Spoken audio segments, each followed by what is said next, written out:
In today's video, I'm going to teach you how to remove a video background in Adobe Express.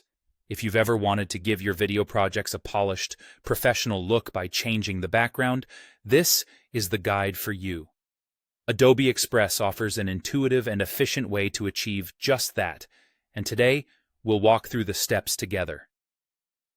First things first, let's kick off our project. If you're starting fresh, head over to Adobe Express and either begin a brand new project or open one that you've previously started.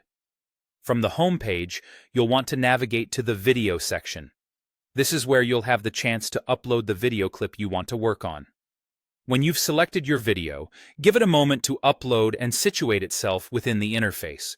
Remember, patience is key in ensuring your video uploads smoothly. Now that your video is ready, let's dive into the editor. Once your video is loaded, click on it.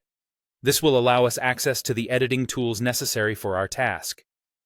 On the right-hand side, you'll see the side panel. This is your control center for video settings, and it's where you'll find everything you need to begin. Take a closer look there. It might take a moment to become familiar with the layout, but soon you'll spot a button labeled something along the lines of Remove Background. That's our main focus today. Once you've located the Remove Background option, go ahead and click on it. Here's where the magic happens.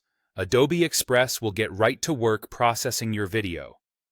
What it's doing is identifying the subject in the foreground and neatly separating it from the background. This process can take a little bit of time, depending on the complexity and length of your video, so don't worry if it doesn't happen instantly.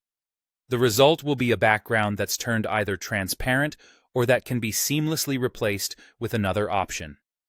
With the background removed, you're free to exercise your creativity. Adobe Express offers the flexibility to replace the background with a solid color, perhaps to match your branding or aesthetic. Alternatively, you could choose an image or even another video to play in the background. This is your chance to experiment a little and tailor the visuals to your liking. Personally, I recommend trying a few different backgrounds and seeing which best complements your subject. And there you have it. By following these simple steps, you can transform your videos and produce content that stands out. Whether you're making a fun, personal project or a professional presentation, removing and customizing video backgrounds can make a significant impact. Thanks for watching, and I hope this guide helps inspire some great creative projects.